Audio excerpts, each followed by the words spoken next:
Thank you for inviting me to talk about a great new book called Defining You: How Smart Professionals Craft the Answers to Who Are You, What Do You Do, and How Can You Help Me? I think the best way to give you a flavor for this book is to tell you a story of a smart professional named Rowena.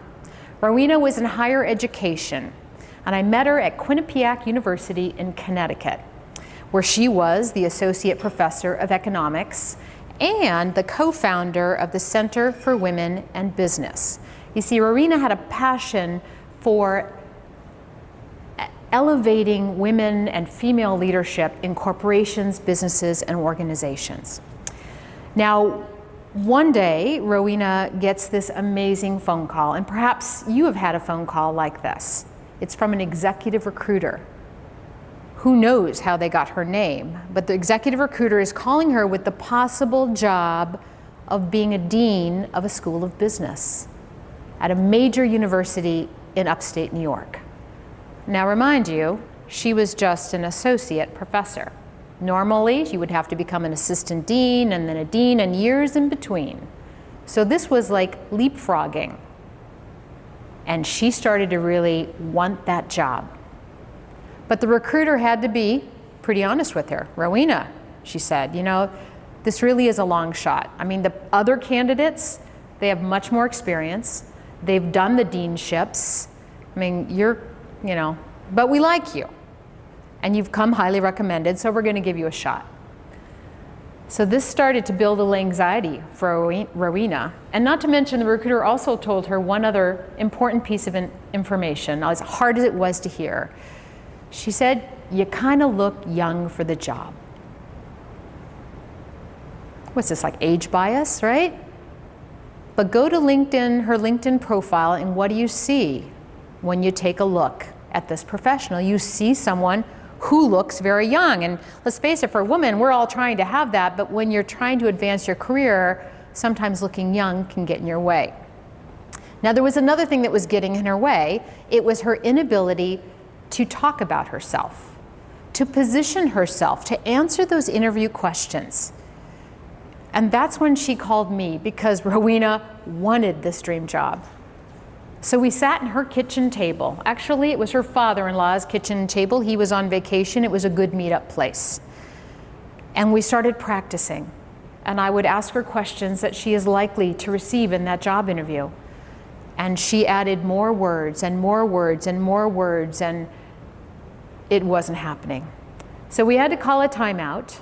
And I started to introduce her to a method and a framework that you will find in the book, Defining You. It's called Defining Paragraph. How to tell people who you are and what your best work is, and to give them reasons to believe. And as she started to apply this principle, everything started to shift, including her posture. And oh, by the way, we did go a little shopping. We got her an awesome suit. Interesting to note, she was more effective in a skirt and a jacket than she was in pants and a jacket. That'll be another book. She went to the first round of interviews. She qualified. She kept practicing. We had more kitchen table conversations. She got in front of a panel group. She passed that interview. Now she is in the finalists, and now there's a lot at stake. And you know what can happen when you were so close to your dream and those little voices started coming in your head. You're not really all that in a bag of chips. You're not really ready for this job. There's so many other people that could do it. What makes you think you're worthy? But she went back to her defining paragraph, which was her strategic statement about what she was really good at and what she was passionate and committed to doing. And she talked herself in to hiring herself for that job.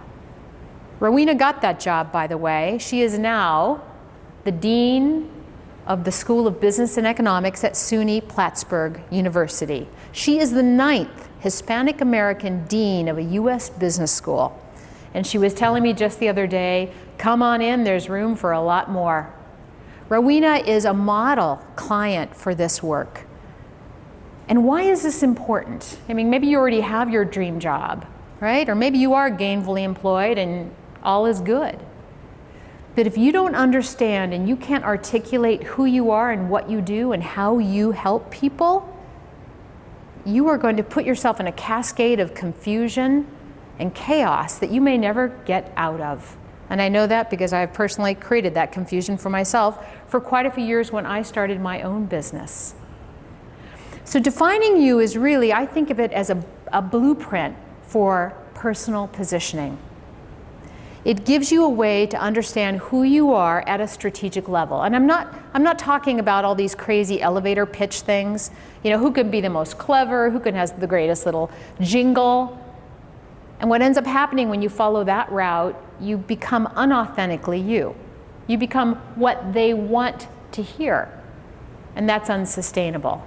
The defining statement, the defining paragraph, the defining story, the 3 tools in this book will help you go in deep to decide what it is that is your best work.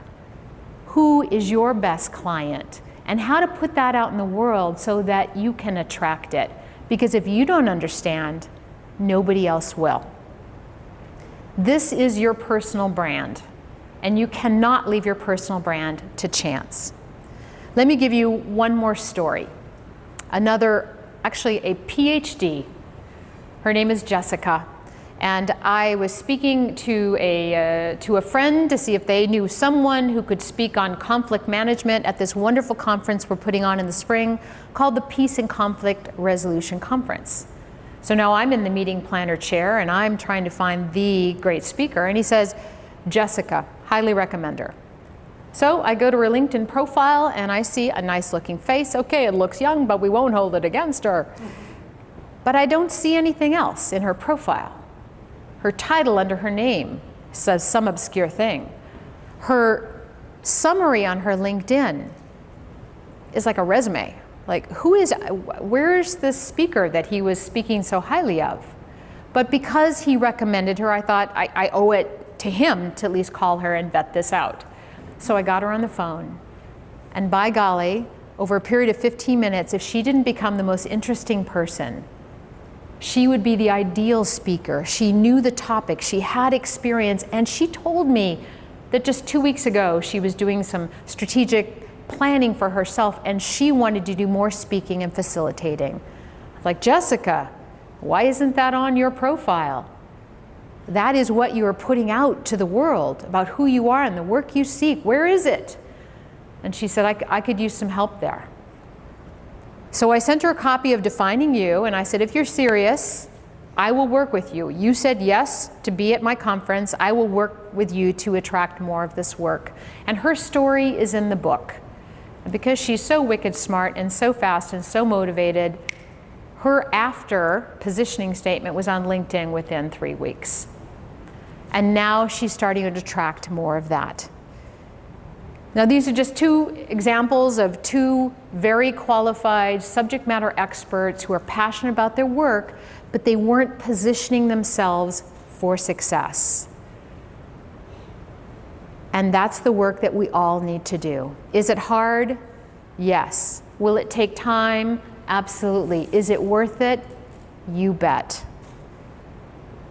Defining you is your job. Nobody else can do it for you. You cannot outsource it. This is your strategic blueprint to telling the world who you are, what you do, and how you can help them. And if I can help you do that, I would be delighted. Thank you very much.